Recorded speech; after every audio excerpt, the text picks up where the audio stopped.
அனைவருக்கும் வணக்கம். நேற்று ஒரு காணொளி நம்ம அனைவரும் பார்த்துட்டு இருப்போம். சோசியல் மீடியாவில் மிக அதிகமாக பகிரப்பட்டு வருது. என்னன்னா, திருத்தணி போகிற ட்ரெயினில், சென்ட்ரல்லேருந்து திருத்தணி போகிற ட்ரெயினில் ஒரு 4 இளைஞர்கள், சின்ன பசங்க, 18 வயது கூட நிரம்பாத பசங்க என்ன பண்ணுறாங்க அப்படின்னா, ஒரு வடமாநில இளைஞரை கத்தியை வச்சு மிரட்டி வீடியோ எடுக்கிறானுங்க, ரீல்ஸ் எடுக்கிறானுங்க. அதை நம்ம அனைவருமே பார்த்துருப்போம். அதில் அவன் வந்து இவ்வளோ பெரிய கத்தியை வச்சுருக்கான், வச்சு அவனை இப்படி பண்ணுறான். அவன்கிட்ட போய்ட்டு அந்த பையன் உக்காந்துருக்கான், அவனுக்கு ஒன்றுமே புரியல, அவன் பயத்தில் உக்காந்துருக்கான். அவனுக்கிட்ட போயிட்டு இந்த சின்ன பசங்க என்ன பண்ணுறானுங்க, அவனை மிரட்டுறானுங்க. டேய் என்ன அப்படி பார்க்குற அப்படின்னு சொல்லிட்டு கேட்குறாங்க. பிறகு என்ன பண்ணியிருக்காங்க, அவன் என்ன நம்மளை முறைக்கிறான்னு சொல்லிட்டு அவனை ஒரு இடத்துக்கு தனியாக கூட்டிகிட்டு போய் அவனை மாதிரியாக வெட்டுறானுங்க. எல்லா இடத்துலையும் வெட்டுறானுங்க. பல இடத்துல உடம்புல வெட்டு உள்ளாத இடமே இல்லை அப்படின்னு சொல்லலாம். அந்த பையனுக்கு காதில் ரத்தம் வருது. அவன் என்ன பண்ணுறதுனே அவனுக்கு புரியல. பாவம் அப்படியே உக்காந்துக்கிட்டே இருக்கான். சுற்றி வெட்டுறானுங்க 3 பேருமே. அதில் ஒருத்தன் சொல்கிறான், டே விடுறா, அவனுக்கு மண்டையில் ஓப்பன் ஆயிடுச்சுடா, அவனை வெட்டாதரா அப்படின்னு சொல்கிறான். மண்டையில் ஓப்பன் ஆயிடுச்சு, வெட்டாத அப்படின்னு சொல்கிறான் அந்த ஒரு சின்ன பையன். ஒன்றுமே புரியல. அந்த காணொலியை நம்ம பார்க்கவே முடியல. என்னால் உண்மையாகவே பார்க்க முடியல. அது அந்த எப்படி என்னடா பண்ணியிருக்கான்னு பார்த்தா கூட ஒன்றுமே முடியல, அது பார்க்க முடியல. அப்போ அவனுக்கு வெட்டுறானுங்க. எங்கேருந்து வந்துச்சு தைரியம் என்ன அப்படின்னு பார்த்தா, அதுக்கு முழு முதற் காரணம் போதை தான் அப்படின்றது எல்லாருக்குமே தெரியும்.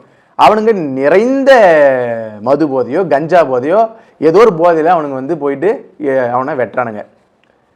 எப்படி வந்து ஒரு சின்ன பசங்களுக்கு இந்த இவ்வளோ தைரியம் வருது அப்படின்ற கேள்வி இந்த தமிழ்நாட்டே வந்து பதவிக்கு வைக்குது இந்த காட்சி.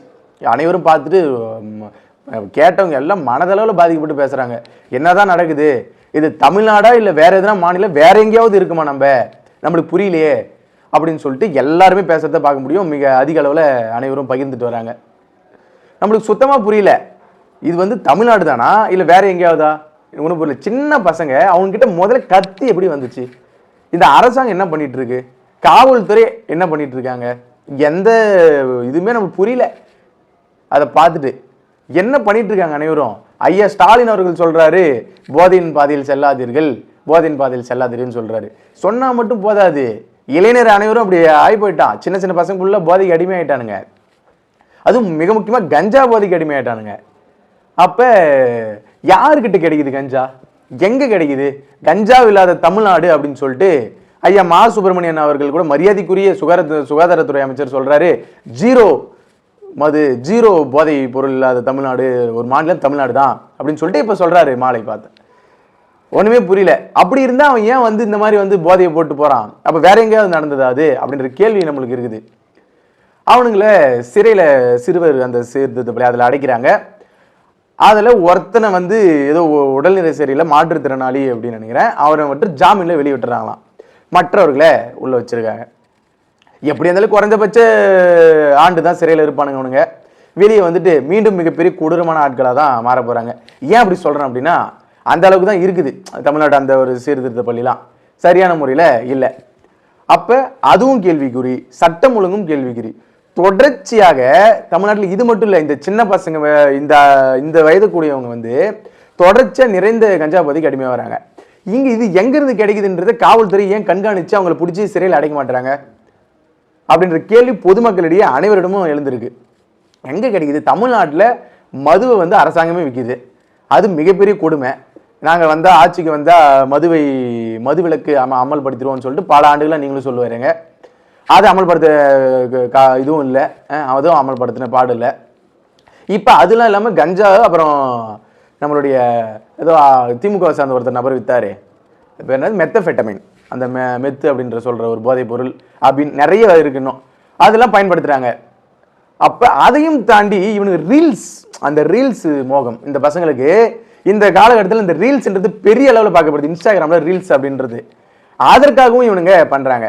அப்போ இது போன்ற குற்றங்கள் வந்து தொடர்ச்சியாக நடந்துக்கிட்டே இருக்கு. இதற்கு சரியான தீர்வை கொடுக்கறதுக்கு ஏன் அந்த அரசாங்கம் வந்து முன் வர மாட்டேதுன்னு நம்மளுக்கு புரியல. ஏதோ ஒரு டைம் நடந்தால் பரவாயில்லைங்க, தொடர்ச்சி அது போன்று நடக்குது. இதை சரி செய்ய வேண்டும். இது போன்ற ஒரு கொடுமையான நிலையில, இது போன்ற ஒரு அவல நிலையில தமிழ்நாட்டை நம்மளுக்கு பார்க்கறதுக்கு முடியல. இதற்கு சரியான நடவடிக்கை தமிழ்நாடு அரசும் ஐயா முதலமைச்சர் ஸ்டாலின் அவர்களும் நம்மளுடைய காவல்துறை அதிகாரிகளும் சட்டம் ஒழுங்கை முழுமையாக சரிப்படுத்த வேண்டும். போதை இல்லாத தமிழ்நாட்டை உருவாக்க வேண்டும். அப்போதான் இதற்கான தீர்வு கிடைக்கும். இன்று ஒரு வடமாநில இளைஞர் இப்படி அடிச்சாச்சு, அவனுக்கு என்ன பண்றதுன்னே புரியல. இது ஒவ்வொரு இடத்துலையும் நடக்கக்குள்ள என்ன ஆகும்? தமிழ்நாட்டோட நிலைமை, மக்களோட நிலைமை என்ன ஆகும்? பொது இடத்துக்கு, பொது வெளியில எப்படி ஒருத்தர் போக முடியும்? தைரியமா ஒருத்தர் வந்து எப்படி போக முடியும்? அது ஏதாவது மறைவான இடமான்னு கேட்டால் அதுவும் இல்லை. ட்ரெயின் அனைவரும் டெய்லியும் போயிட்டு வர ஒரு இடம் அது. அந்த இடத்துல அவன் பண்றான். சின்ன பசங்க யாராவது கேட்பாங்களான்னு பார்த்தா, யாராவது கேட்டா அவனுங்களே மிரட்டுவானுங்க, கேட்கிற ஆட்களே மிரட்டுவானுங்க இந்த பசங்க. அந்த நிலைமையில தான் தமிழ்நாடு இப்போ இருக்குது. மிகப்பெரிய அழிவு பாதையை நோக்கி தமிழ்நாடு போயிட்டு இருக்குன்றது தான் நம்ம பார்க்க முடியுது. எனவே இதை வந்து சரியான முறையில் இதற்கு தண்டனைகளை பெற்றுத்தர வேண்டும். மற்றும் இது போன்ற குற்றங்கள் இது போன்று இனிமேல் நடைபெறாத அளவுக்கு நீங்கள் பார்த்துக்கணும். என்னைக்கு இது நடக்கும்னு தெரியல. இதை பார்த்துட்டு நம்மளுக்கு ஒரே ஆதங்கமாக இருக்குது, ரொம்ப வருத்தமாக இருக்குது.